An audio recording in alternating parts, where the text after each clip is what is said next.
आप सभी को जय मसीह की। ज़ुबूर में आने से पहले मैं आप सभी का धन्यवाद करना चाहता हूँ। आप सभी लोगों ने मेरे लिए दुआ किया। मैं जब ट्रैवल कर रहा था, परमेश्वर की हुजूरी मेरे साथ रही, मेरे घर वालों के साथ रही। मैं इसलिए आप सभी का धन्यवाद करता हूँ। ज़ुबूर 111, इसमें कई चीज़ें हैं जो हम सीख सकते हैं, लेकिन एक पर्टिकुलर वर्स जिसके द्वारा परमेश्वर मुझसे बात कर रहा था और मैं आप सभी के बीच में वो रखना चाहूँगा। ज़ुबूर 111 उसका आखिरी आयत।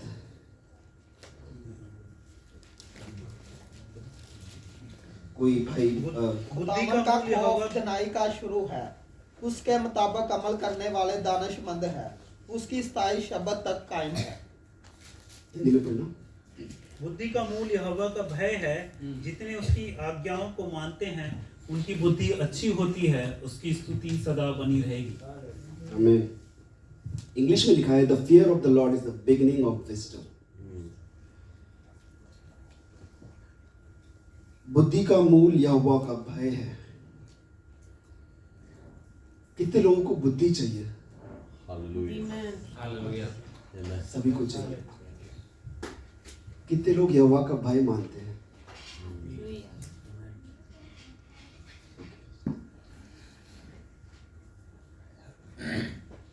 हम लोग कुछ आयतों को निकालेंगे। पहली चीज, अगर हमको यहोवा का भय मानना है,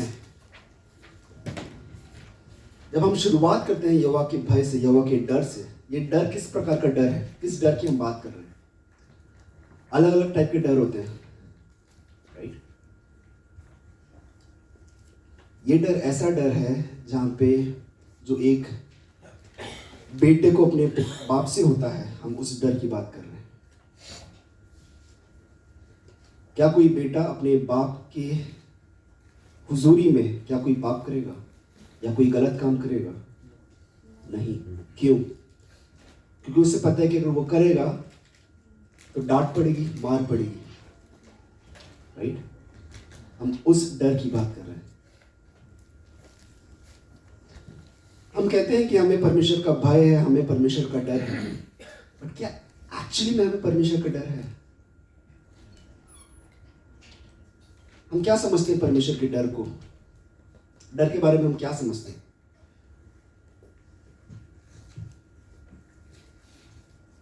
उसका पालन करना। हम कैसे बोल सकते हैं कि हम परमेश्वर से डरते हैं? अगर हम उसके वचनों पे चल रहे हैं, उसके द्वारा हम बोल सकते हैं, राइट? क्या हम परमेश्वर के वचनों के हिसाब से चल रहे हैं? हम में से यहाँ पे जितने लोग बैठे हैं, हर एक ने परमेश्वर को चखा है, ये मेरा ईमान है। और ये आप सभी की गवाही भी है कि आपने परमेश्वर को अपनी लाइफ में एक्सपीरियंस किया है। उसी के बेसिस पे आपने बपतिस्मा लिया है, उसकी हुजूरी में आए हैं, राइट? जब परमेश्वर ने हमारे लिए इतना कुछ किया है, क्या हमने परमेश्वर का डर हमारे जीवन में रखा है? हम कुछ आयतों को पढ़ेंगे। आयुब 28 का 28, जॉब 28 वर्स 28।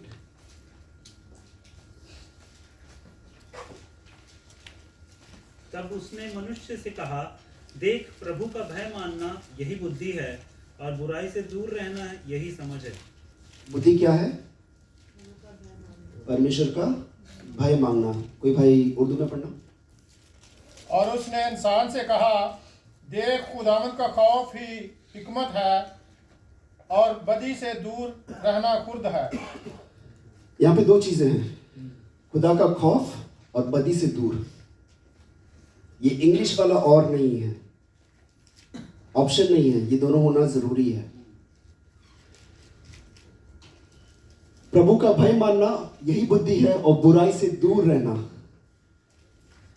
परमेश्वर का डर और बुराई से दूर रहना, ये था आयुब की क्वालिटी। जब हम पढ़ते हैं आयुब 1:1 में,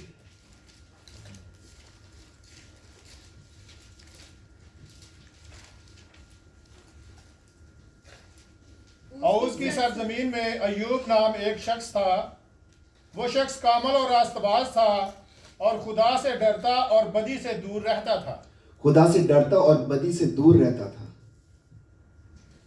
अगर आपको ये कहना है कि मैं परमेश्वर से डरता हूं, एक सवाल आपको अपने आप से करना है कि क्या आप बदी से दूर हैं?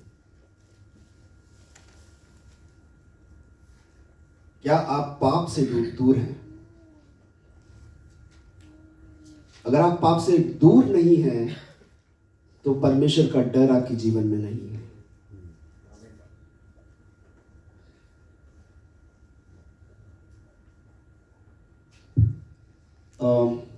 प्रोवर्ब्स नीति वचन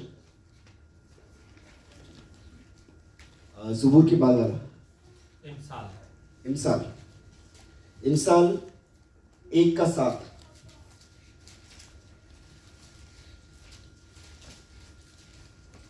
यहोवा का भय मानना बुद्धि का मूल है। बुद्धि और शिक्षा को मूल ही लोग तुच्छ जानते हैं। अब यहाँ पे एक चीज और ऐड हुई है, बुद्धि और शिक्षा। उर्दू में कैसे लिखा है? खुदावंद का खौफ इल्म का शुरू है, लेकिन अहमक हिकमत और तरबियत की हकारत करते हैं। तरबियत। कितने लोगों को तरबियत या डिसिप्लिन पसंद है?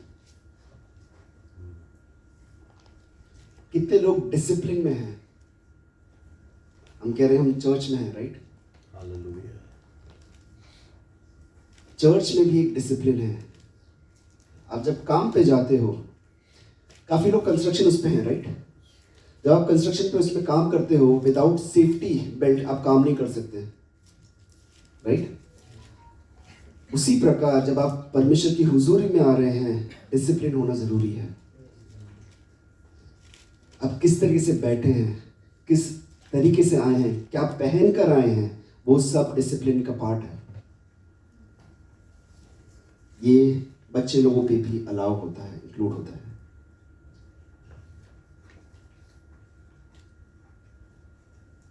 क्या हम डिसिप्लिन के साथ चर्च में बैठे हैं?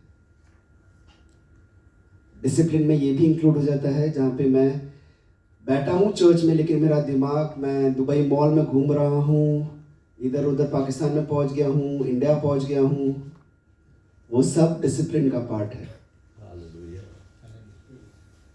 और डिसिप्लिन कौन करता है? हमें खुदा करता है, राइट? अब हमने 1:7 पढ़ा, राइट? अब इसी का 2 से 6 तक पढ़ना, तो इसका और डिटेल में पता चलेगा हमको।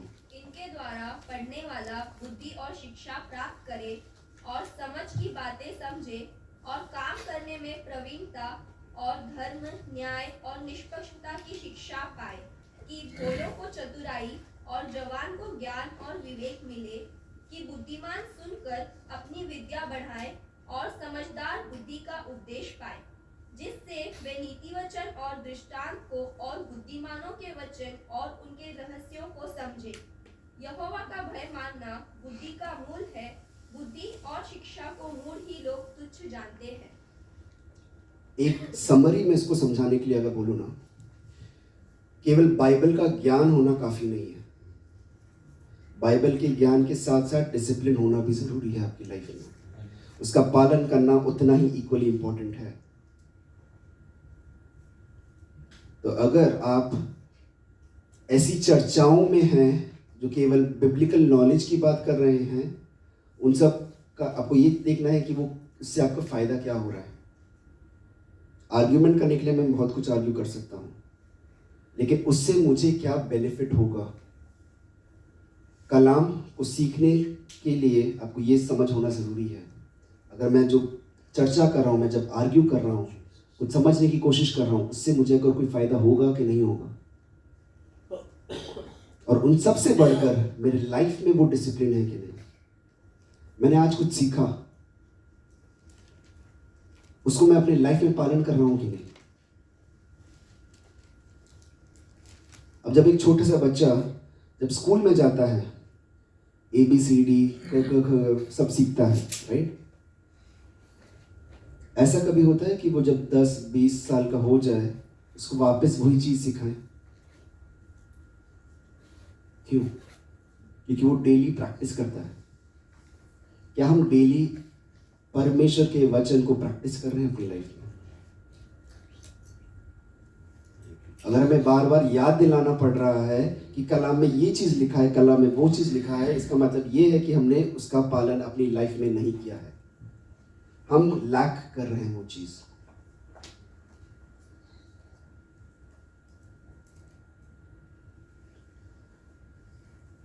डिसिप्लिन पे एक और चीज़ मैं बोलूँगा, इब्रानियों की किताब 12 का 5 से 7।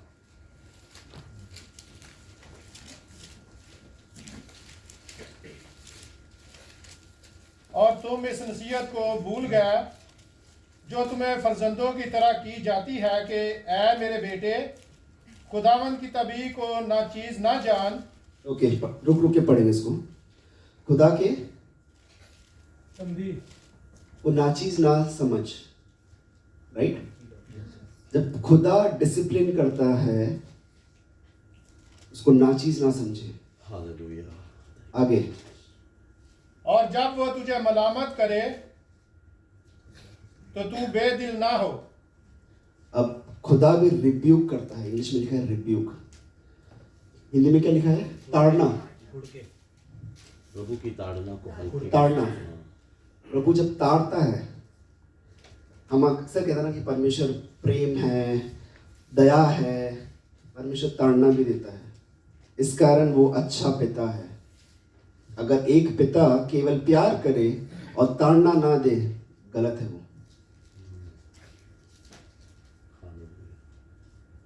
तो जरूरी है कि हम क्या परमेश्वर के ताड़ने को भी अगर देख रहे हैं, या जब परमेश्वर हमको ताड़ना देता है हम रूठ के बैठ जाते हैं कि अब मैं चर्च नहीं जाऊंगा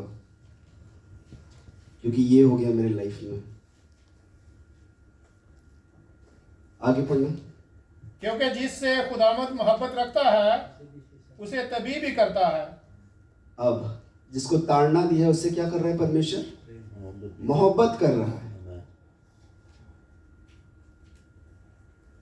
तो जब ताड़ना पड़ रही है, आप ये नहीं देखो कि ताड़ना पड़ रही है, आप ये देखो कि परमेश्वर प्रेम के द्वारा ताड़ना दे रहा है। आगे, और जिसको बेटा बना लेता है उसके कोड़े भी लगाता है। कोड़े लगे हैं किसी को? बहुत लगे हैं। मतलब परमेश्वर ने आपको अपना बेटा बना लिया है। अगर आपकी लाइफ में प्रॉब्लम्स नहीं है ना, समझ जाना कुछ गड़बड़ है। तो वो जितने लोग कहते हैं ना कि तुम परमेश्वर में आ जाओ, प्रॉब्लम्स नहीं होंगे लाइफ में, वो सब गलत है। मसीही जीवन में सबसे ज्यादा प्रॉब्लम्स है। सबसे ज्यादा प्रॉब्लम्स अगर आपको किसी लाइफ में देखना है वो मसीही जीवन में है। और अगर आपका जीवन में कोई प्रॉब्लम नहीं है, एकदम स्मूथ चल रहा है, कुछ गड़बड़ है। इसके बाद वाली आयत पढ़ना। तुम जो कुछ दुख सहते हो और तुम्हारी तरबियत के लिए है। बस इसको हिंदी में पढ़ना। क्योंकि प्रभु तुम तो ताड़ना समझकर सह लो, परमेश्वर तुम्हें पुत्र जानकर तुम्हें साथ बर्ताव ओके, करता है। तुम दुख को क्या समझ के सह लो? ताड़ना। इंग्लिश में लिखा है एंड्योर हार्डशिप एज डिसिप्लिन। जब हमारी लाइफ में प्रॉब्लम्स आती है उसको हम लोग सहते हैं, या हमारी ये दुआ होती है कि परमेश्वर इस प्रॉब्लम को हमारी लाइफ से हटा दे। तूने मुझे ये अधिकार दिया है, मैं इसको हटाता हूँ यीशु के नाम से। हमारी दुआ क्या है? कलाम क्या कह रहा है? अगर लाइफ में दुख है तो उसको क्या कहो? सहो, ताड़ना समझ के सहो। हमको सहना नहीं है, प्रॉब्लम ये है हमने एक फिगर बना लिया अपने लाइफ में कि मूवीज समान कि हम परमेश्वर के बच्चे हैं, हमारी लाइफ में कुछ हो नहीं सकता खराब। लेकिन कलाम क्या कह रहा है? ताड़ना को सहो, सहना है हमको। क्या यीशु ने सहा? और यीशु क्या कहता है? जितना मैं सहा हूं उससे कहीं गुना ज्यादा तुमको भी सहना होगा। क्यों? क्योंकि हम जो हैं उससे ज़्यादा आश्चर्यजनक काम को करेंगे। तो जब मिरेकल ज़्यादा होगा तो ताड़ना ज़्यादा नहीं होगी।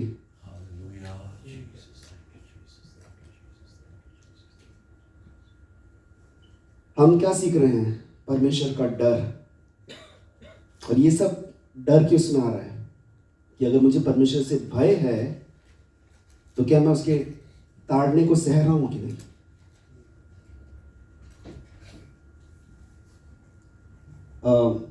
इंसान प्रोवर्ब्स 9 का 10 पढ़ना, 9 का 10।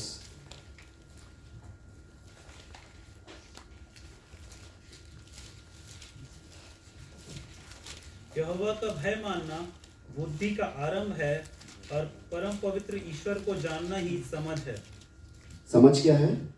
ईश्वर को जानना। ईश्वर को जानना ही समझ है। जब खुरूज में हम देखते हैं, जब इजराइलियों को खुदा ने निकाला, खुदा ने क्या कहा? तुम डरो मत, खड़े रहो और तुम देखोगे परमेश्वर के जलाल को। वो क्यों ज़रूरी था? क्योंकि जो इजराइली लोग थे उनने कभी भी परमेश्वर को एक्सपीरियंस नहीं किया था। हम जब प्रभु में आए, परमेश्वर ने हम सभी के लाइफ में कुछ ना कुछ मिराकल किया है, कुछ एक्सपीरियंस से हम गुजरे हैं। और वो एक्सपीरियंस क्यों ज़रूरी था? ताकि हम उस पे ईमान ला सके। और यहाँ पे कह रहा है परम पवित्र ईश्वर को जानना ही समझ है।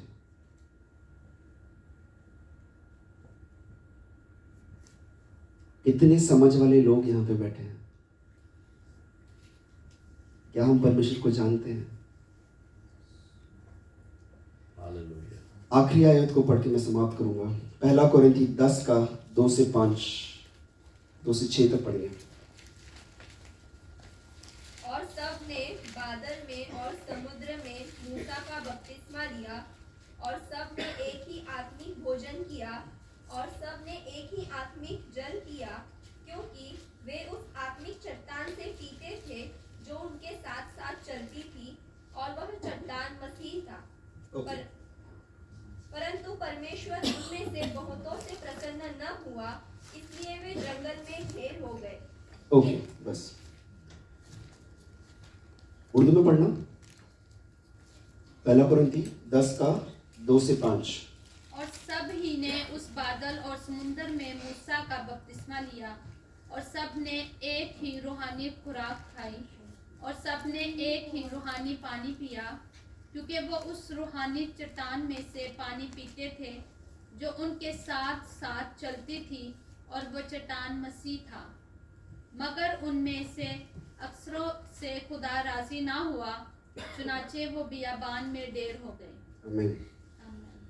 यहाँ पे जब हम देखते हैं ना, परमेश्वर का प्रेम, असीम प्रेम को दर्शाता है ये चीज़ कि परमेश्वर ने कितना प्रेम किया इजराइलियों से।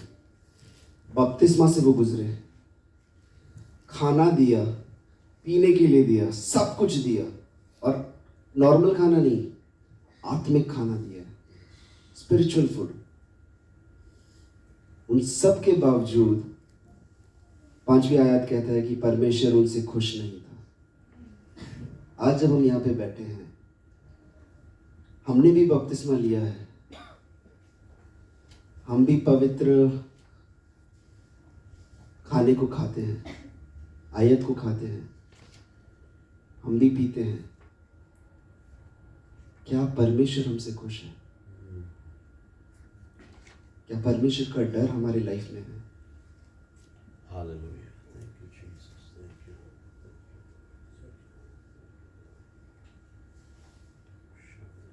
छठी आयत। ये बातें हमारे लिए दृष्टांत ठहरी कि जैसे उन्होंने लालच किया, वैसे हम बुरी वस्तुओं का लालच न करें। आमीन। उर्दू में पढ़ना। ये बातें हमारे वास्ते इबरत ठहरी, ताकि हम बुरी चीज़ों की ख्वाहिश ना करें जैसे उन्होंने की। हम बुरी चीज़ों की ख्वाहिश ना करें। हमारे दिल में क्या है? पाप। इस कारण ज़बूर 119 में ये भी कहा गया है कि परमेश्वर के कलाम को मैं कहाँ रखता हूँ? दिल में। क्यों? क्योंकि दिल में पाप है। अगर दिल में केवल एक चीज़ हो सकता है, या तो पाप रहेगा या परमेश्वर का कलाम रहेगा। हमारे दिल में क्या है? क्या उसका डर है? क्या उसका पाप है? क्या हमारे पाप है? या उसका वचन है? होने पाए आने वाले दिनों में हम सब परमेश्वर के भय भक्ति में हम बढ़े, इसकी ताड़ना को हम सहें, ताकि हम जाने कि वो हमसे कितना प्रेम करता है। परमेश्वर आप सभी को आशीष दे।